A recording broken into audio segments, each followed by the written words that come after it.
যে এর আগেই তৃণমূল কংগ্রেস বলেছে ভবানীপুর দ্বিতীয় একটা ভারত, ভ দিয়ে ভবানীপুর, ভ দিয়ে ভারতবর্ষ।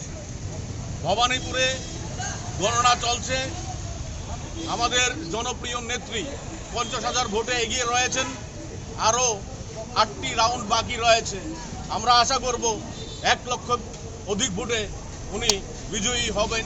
আজকে পশ্চিমবঙ্গের এই দেশের জননেত্রীর নির্বাচনের যে ফলাফল, সেই ফলাফলে ত্রিপুরা প্রদেশ তৃণমূল কংগ্রেসের যুব নেতৃত্বরা এখানে সামিল হয়েছে এবং আমরা পথচালিত মানুষের মধ্যে বিপুল সাড়া পাচ্ছি। আপনারা দেখছেন যে আপনাদের ক্যামেরায় বন্দী হয়েছে, মানুষ স্বতঃস্ফূর্তভাবে এগিয়ে আসে। আমাদের যে ক্ষুদ্র আয়োজন রসগোল্লা খাইয়ে আমরা ত্রিপুরার জনগণকে মিষ্টিমুখ করাচ্ছি।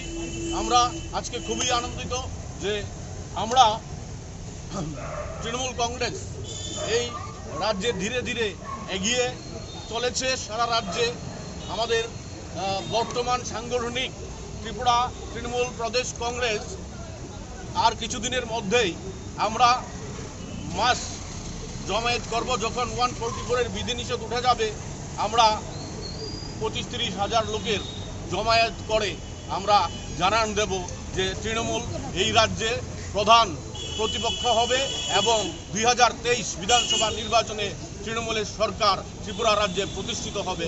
মমতা ব্যানার্জি জিন্দাবাদ, অভিষেক ব্যানার্জি জিন্দাবাদ। মমতা যোগান করবে, কারণ বিজেপি একটা জুমলা পার্টি। বিধানসভার আগে এই মানুষকে ভুরি ভুরি প্রতিশ্রুতি দিয়েছিল, জুমলা প্রতিশ্রুতি দিয়েছিল। ভিশন ডকুমেন্টই বলুন আর 299টি প্রতিশ্রুতির কথাই বলুন, এই কোনো ভিশন ডকুমেন্টের মুখ্যমন্ত্রী বলছেন যে 90% কাজ উনি অলরেডি করে নিয়েছেন। কিন্তু আমরা ত্রিপুরা রাজ্যের মানুষ যারা বিজেপিও করে, ওরাই বলছে যে মুখ্যমন্ত্রী এই সমস্ত কথাবার্তা বিভিন্ন সময় কীভাবে বলেন এবং মুখ্যমন্ত্রীর যে বক্তব্য, এই বক্তব্যের 42 মাসের যে সরকার, এই রাজ্যের সাধারণ মানুষের কাছে মুখ্যমন্ত্রীর বক্তব্যের কোনো মূল্য নেই।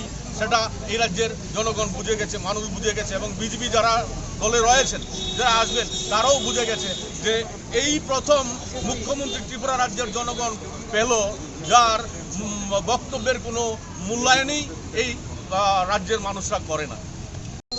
ত্রিপুরায় তো অলরেডি আপনারা দেখছেন যে ত্রিপুরায় তৃণমূলের খেলা শুরু হয়ে গেছে। দর্শকরূপী ভোটাররা এই রাজ্যে তৈরি হয়ে রয়েছেন, খেলার ময়দান তৈরি হয়ে রয়েছে। শুধু আমরা আমাদের খেলোয়াড়দের বাছাই করতে হবে এবং জনগণ তৈরি হয়ে রয়েছে।